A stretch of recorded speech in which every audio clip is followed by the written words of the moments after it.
Welcome to Stop and Scare. If you're new to the channel, please be sure to subscribe now for future content. These horrifying stories are ones that you don't want to miss. Please leave a like on this video as well, as it will help reach a wider audience. If you want your story featured on an upcoming video, email my email in the description box below. Tonight's video features truly haunted houses across the United States. These are truly terrifying tales. I figured it was a good topic for this time of year. Sit back, relax, and enjoy a scare. There are many haunted houses in the United States, but there are only a few genuine contenders for the title of the most haunted house in America. Some of them were the site of gruesome crime scenes.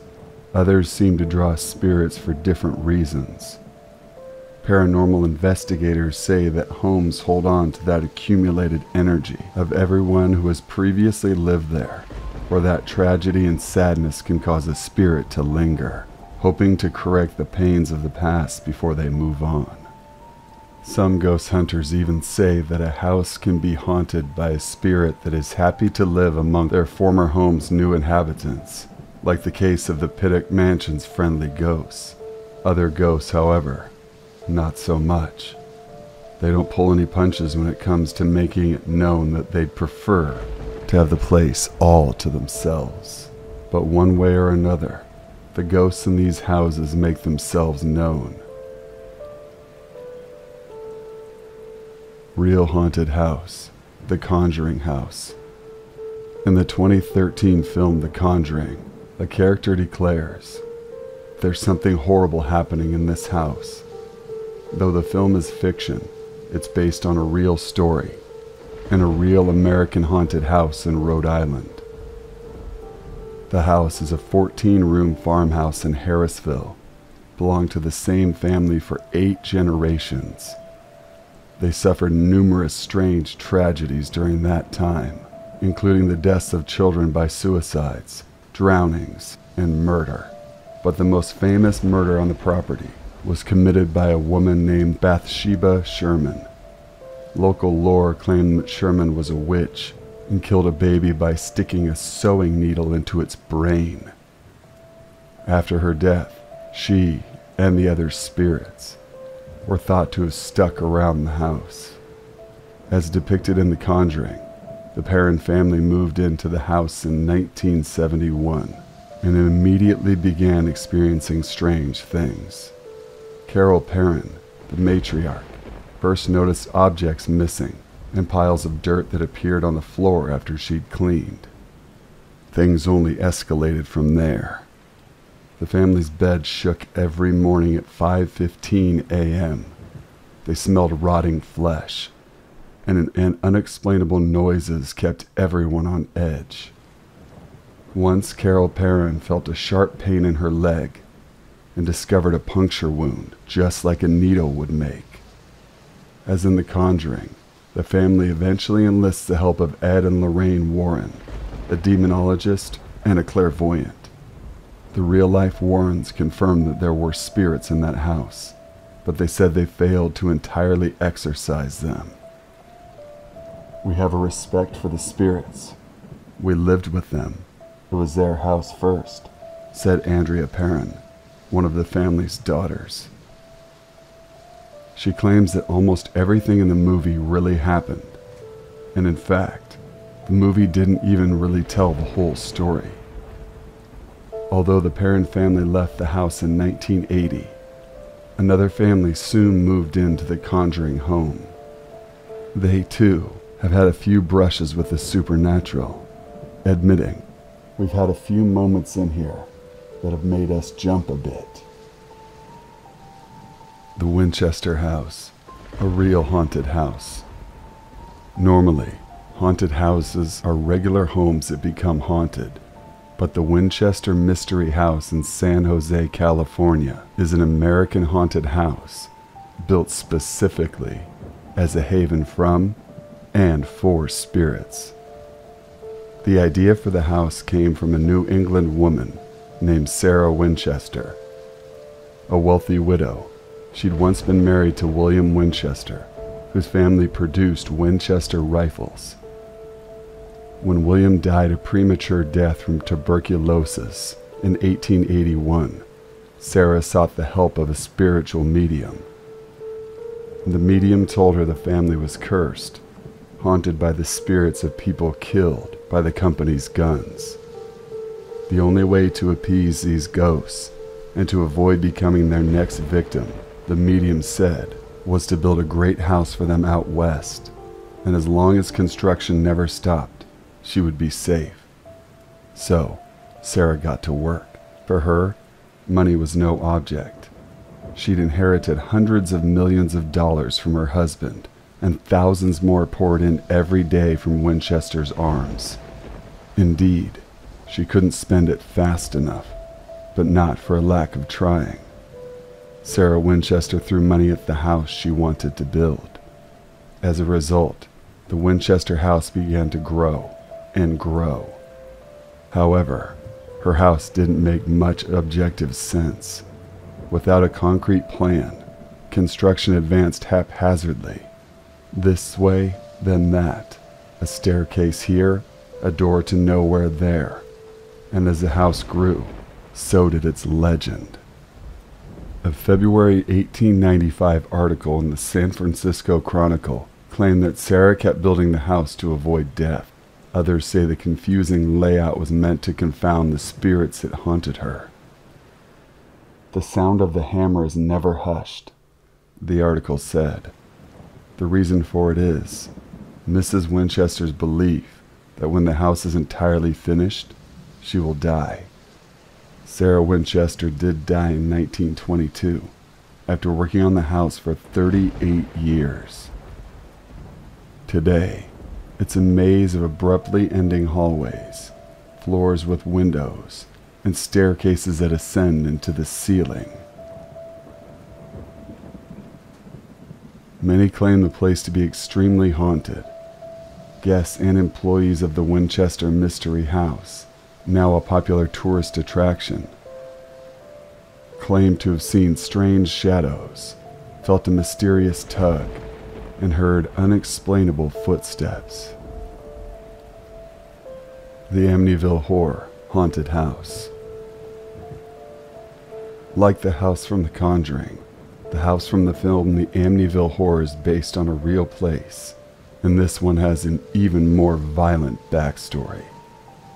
In the early morning hours of November 13, 1974, a young man named Ronald DeFeo Jr. padded quietly along the halls of his family home. Armed with a rifle, he methodically went from room to room and murdered everyone inside. Later, DeFeo gave conflicting reasons for killing his parents and 4 siblings. At one point, he claimed he'd heard voices. Later on, he shifted the blame, saying that his sister and mother had actually been involved in the murders. Regardless of why DeFeo killed his whole family, his murderous act left a stain on the house itself. The next owners, the Lutz family, said that they felt strange cold drafts, smelled disgusting odors, and heard even more bizarre noises. They even called a priest to bless the home, but as he started his ritual, an invisible hand slapped him and ordered him to get out. Though George Lutz, the family patriarch, was later accused of embezzling the story, he has stuck stubbornly by it. "I'm tired of being called a liar," he said. In 2013, Lutz's son Danny came out with a documentary of his own to back up his family's claim that the Amityville Horror House is in fact haunted. "It's not easy to tell someone how you got thrown up a staircase," Danny said. "It's not easy telling someone that your bed was bouncing off the ceiling." He added, "There was an element of whatever you want to put on it, evil demonic spirits, or whatever the fuck you want to call it. It exists, and that's the hardest thing for me to deal with, because I know it's true." If George and Danny Lutz are to be believed, then the Amityville whorehouse is undoubtedly one of the most haunted houses in America. The Myrtles Plantation, a haunted house with a ghost on camera. Some American haunted houses are scary because of stories and rumors, but the Myrtles Plantation, some claim, has physical evidence that ghosts haunted it. This is St. Francisville, Louisiana, plantation, which dates back to the 18th century, has a gory history of slavery, murder, and more. 2 people in particular are alleged to have died bloody deaths there. The first is an enslaved girl named Chloe. As the legend goes, she was forced into a sexual relationship with the owner, Clark Woodruff. Worried that his wife would find out and punish her, Chloe began eavesdropping on the family's conversation. When they caught her, the Woodruffs cut off her ear. Chloe started wearing a turban to cover her mutilated ear and began to plot her revenge. According to the story, she killed Woodruff's wife and children with poison. Other enslaved people on the plantation panicked because they thought Woodruff would punish everyone, so they killed Chloe themselves. But although they threw Chloe's body in the river, her spirit stayed at Myrtles Plantation. In 1992, a photo taken for insurance reasons purportedly caught her on film. This story does have a few holes, however. For starters, there is no documentation that the Woodruffs held someone in slavery named Chloe, and Clark Woodruff's family died of yellow fever, not poison. That is, if you believe their version of the story. The second person who died at Myrtles Plantation has a better recorded death. William Winter, who inherited the plantation in 1871 after marrying one of the family's daughters, died on its grounds. A mysterious man shot him in the chest, giving Winter just enough time to stumble up the stairs before he died in his wife's arms.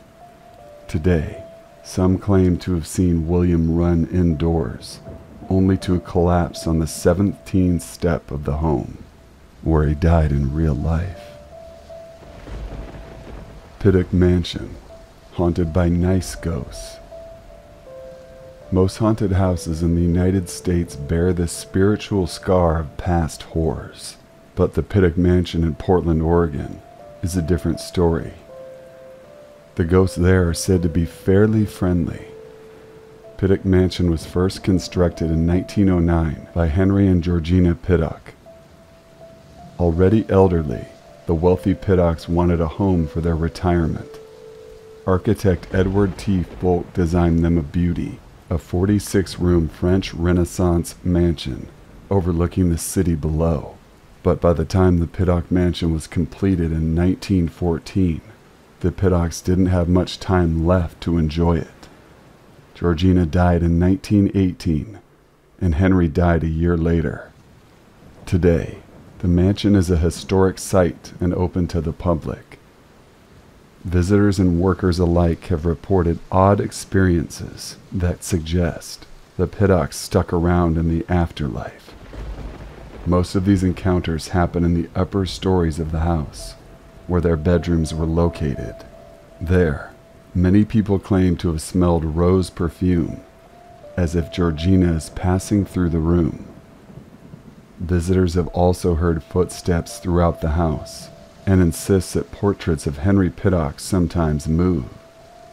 One visitor says that she saw a woman in a long dress, and a staff member recalled that one night after she had turned off all the lights and locked the mansion, every light in the house suddenly flared back on. Visitors have even reported hearing the sound of shoveling and heavy footsteps outside. Some speculate that this is a groundskeeper doing his rounds. Like Henry and Georgina, he lived and died in the mansion. All in all, though, Henry and Georgina Pittock seem like friendly ghosts. Though they make their presence known, they seem perfectly content to share their beautiful mansion with the public. Franklin Castle, Ohio's most haunted house. Considered the most haunted house in Ohio, Franklin Castle is a strong contender for the most haunted house in America, and for years, its grand turrets and stone facade masked terrible tragedies. In 1881, German immigrant Hans Tiedemann built Franklin Castle in Cleveland for himself and his family. However, not long after they moved in, Tiedemann's teenage daughter died of diabetes. Then his mother died. Soon 3 more children died. And finally Tiedemann's wife, Louise, died in 1895. Shortly after that, Tiedemann himself left the house. But this series of tragedies led some to speculate that Tiedemann had more than bad luck. Before long, rumors spread about what had really happened behind Franklin Castle's ornate walls. The darkest of the rumors claimed that Tiedemann hanged his teenage daughter and killed the others. Human bones were even found in the house in 1975, but most believe that the current owner planted them there to drum up publicity for ghost tours. Today, Franklin Castle is home to many purported ghost sightings. People have claimed to see a girl in white wandering the halls, allegedly the ghost of Tiedemann's daughter. Others say they've seen Louise Tiedemann staring down at the street from a window. The room where she died is known as the Cold Room. Franklin Castle is allegedly so haunted that several paranormal teams have visited it to investigate. Franklin Castle is unlike any other, explained Travel Channel's Ghost Adventures investigator, Zach Baggins.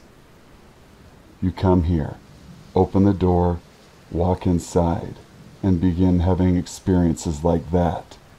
He and his team claimed that something pushed them, and they recorded a ghostly voice that muttered, "Feels like kill you." Certainly one of Ohio's most haunted places, the Franklin Castle may also be one of the most haunted houses in America. Thank you guys for watching and listening to the very end. Please make sure you leave a like on the video and subscribe for further content. Until we meet again, stay safe, stay sinful.